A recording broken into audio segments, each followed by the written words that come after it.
What is good, rookies? And welcome to our round 4 review. Good things again.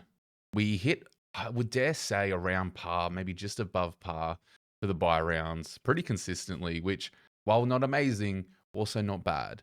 We managed to get back to 200 odd spots outside the top 1,000, still within the top 1%. So, exiting buy rounds, this is perfect. This is where I would have loved to stay, and it seems to have worked that way somehow, given that there was a little bit of chaos, a little bit of poor captaincy options, which I can't seem to get right so far. If I just got some captaincy options, I think my rank would be much, much better and we'd be within the top 1,000. But again, not in a position to complain. So let's just jump through it. We're going to breeze through it because we've all seen the scores. Some solids from Sinclair, Zorko, and we also had our rooks like Trainer do really, really well. Sheasel, bounce back game. Gorn, bounce back. Horn Francis, bounce back. You love to see it. You love to see it. Roberts, bit of a quiet game. Not many kickouts to be had. Just one of those quiet games. I think you still hold him, but we'll go into some potential trade moves that everyone can kind of look at, especially for your more common players. The fridge is still broken. Couldn't get involved. He's a trade out for us this week. We're going to move him on. We're going to say, you can't refund him. We don't have the receipts. We can't refund him, so we have to take him out of the team and get in someone else. So I'm not going to spend too much time. But Essendon and Hawks are off their bye, so really good to note leading into next round. Dunkley, Mr. Consistent over here, sitting on a high average of 127. Very, very nice. Can't complain as an M1. Been really, really solid. Richards as well. While he did have a quieter game last week, his second half was much better than his first. Just really solid scores for what we paid for. So really can't complain about that. Shera, Mr. Consistent as well. A 99 instead of a 98 last week. Beautiful stuff. Oliver, a 98 again. They're just doing enough to do well, to stay within our team, to not be an issue for us to trade out. Driscoll is a bit of a concern considering there was an ankle injury or irritation that had kept him on the pine for quite a long time. There's an official ankle injury that's coming out of the club. We need to wait for Tuesday for reports to really see, what's happening there. Who else did we have? We had Ashcroft, 87. You kind of expected this. You would have loved a little bit more against the Tigers, but again, just very solid game. Henderson, a very disappointing 32. Would be surprised if he holds his spot with all of that. Just not great. He's potentially a trade out as well. But again, from a 9AK rookie, we've almost made 100k off him. We might just hold on to him depending on what we look at. Reyes, again, just couldn't get involved all that much. Butter's coming back. It's one of those hard things. I'm still glad we picked him up. He's still got a nice break even. He's got a break even at negative 37, so he's still got a bit of cash to make. And we just hope he can get a little bit more of a scoring opportunity in that side. But I think his position's still good. He's still got that wing role. I don't see that changing. We obviously had Lindsay out, Sardis on bye, and Campo also dropped. Did not get his name called again. Might have to think about seeing and moving him on to someone else. Gorn, bounce back game, 122 against my boys at the Cattery. We would have loved more, but this is really solid from what we saw. TDK just scraped through a ton. D Cameron just actually quite restrictive. And I kind of foresaw this and gave him a 1, not the VC as most did. But again, it is what it is. He's still great. Hitnet may be a name for this week, so we're going to have to see what happens in regards to that. Smith, again, 108. We're never going to complain about this at the price that we got him at. But awesome stuff. Daniel, a 92. Would have loved to see him hit a ton. Is what it is. Davidson, very nice 54, where it could have been a Pal Pepper, 75, I think, or 73 that he got. Again, not too bad considering it's best 18, but one we might try to loop essentially if we have the opportunity to. Kako on bye and Stone at 29. So Stone, his cash gen is pretty much coming to a halt. He just wasn't being able to get involved. Team weren't looking for him. It's just really unfortunate. So one we might have to move on. And probably our best trade in was Bice. Absolutely amazing. A 124. A rookie, a keeper, easily just a lock for D6.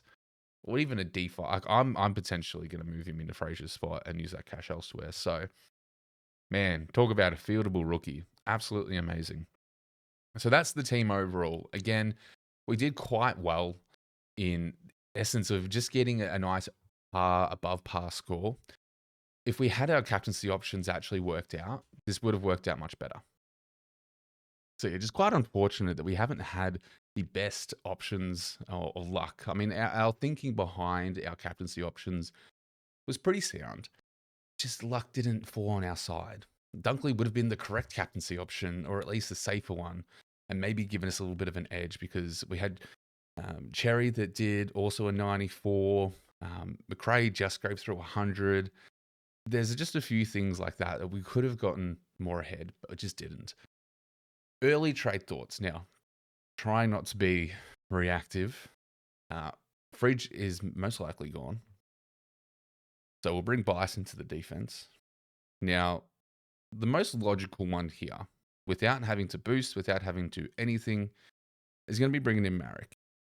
You brought in Humpty, didn't work out as planned, but he does have a nice run for the next 2 games, so you could see some returns on that.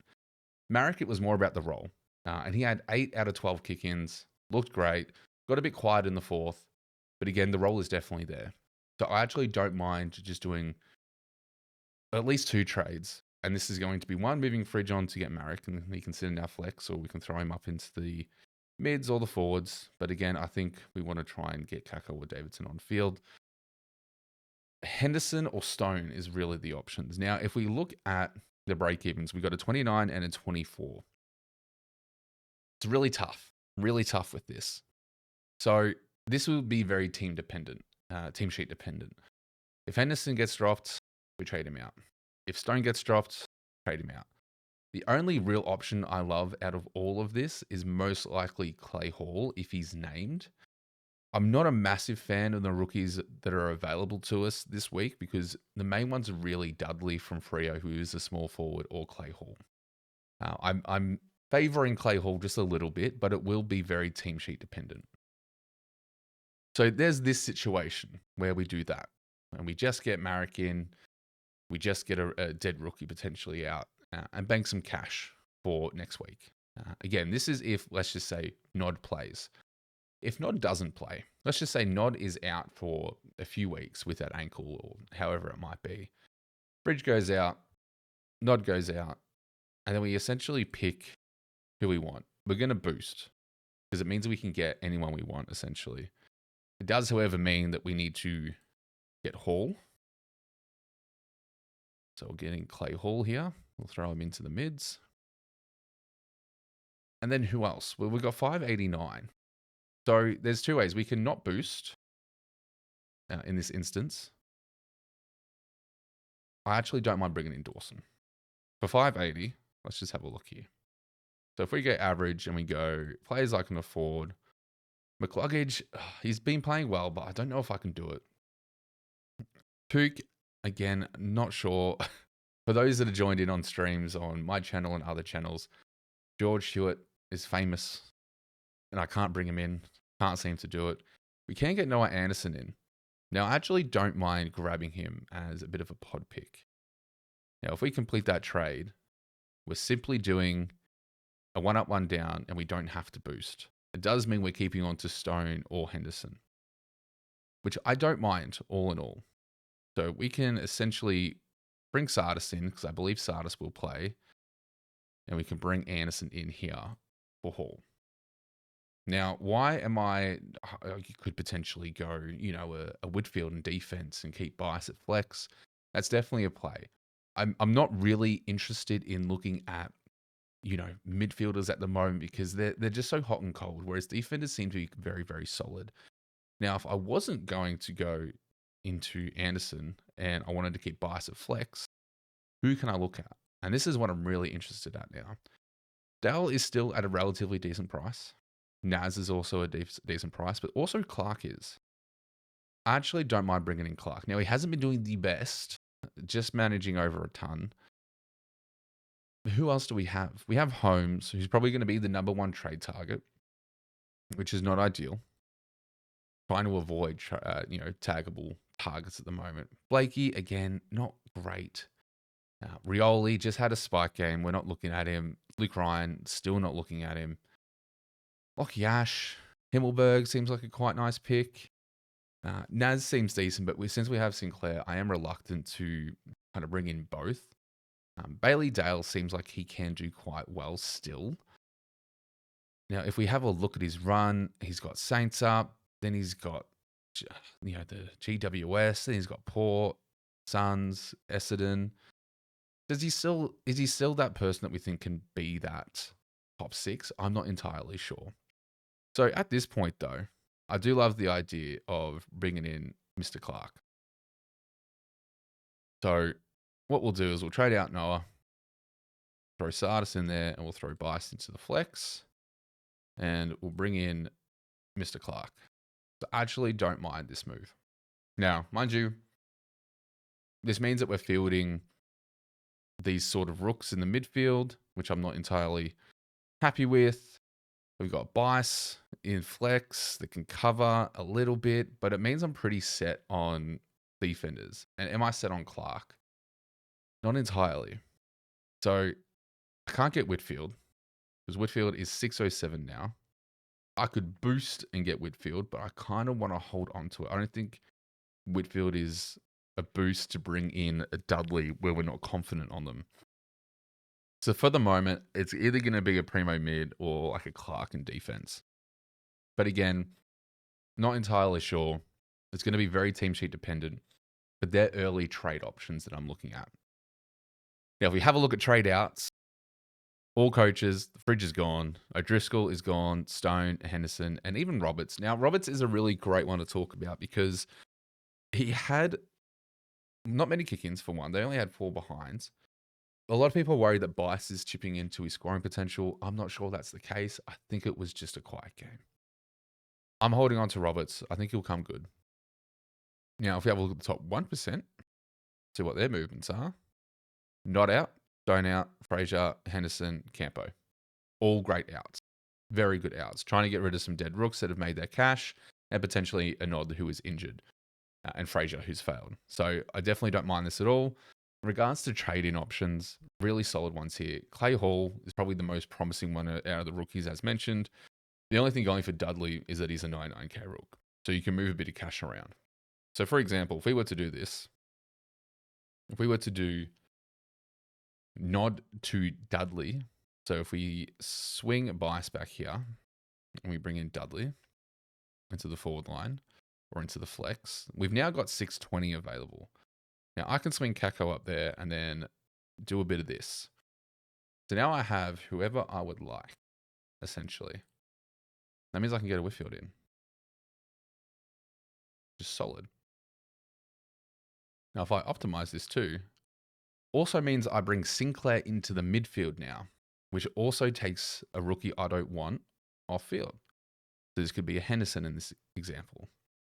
Again, it does mean that we have a few different things here to consider, like maybe Kako at a flex isn't great, but again, we don't really have any better options. It's just one of those things that might look a little bit dangerous. So they're my early trade thoughts. We're not going to look at VC or anything in this main video. But again, solid round, not complaining. I really like the idea of bringing in Whitfield. We can do it all in 2 trades, get Sinclair into the midfield, get some more unplayable rooks off field. And I think it's a solid move for future, especially given GWS have the Saints up. So really looking forward to that. I want to captain Whitfield so much. He played really, really well. Just an absolute gun. This will make our backline very, very solid. And I don't mind the idea of having Sinclair sit in our midfield as a M1. So, with that all said, guys, let me know how you guys did in the comments down below. Really curious to see how you guys are performing, especially coming out of buy rounds, because now the real fun begins. What are your early trade thoughts? Get your rage trades in. Who did you dirty? Who are you trading out instantly, irrespective of team sheets? Let me know. Give the video a like. Hit that subscribe button. Now over 500, which is amazing. So you guys have done absolutely awesome. And with that said, catch me tomorrow night on the Centerbounce stream for the review crew. And we'll do our videos as usual during the week for our trade options. So look forward to Trade Talk, and I'll see you guys in the next one.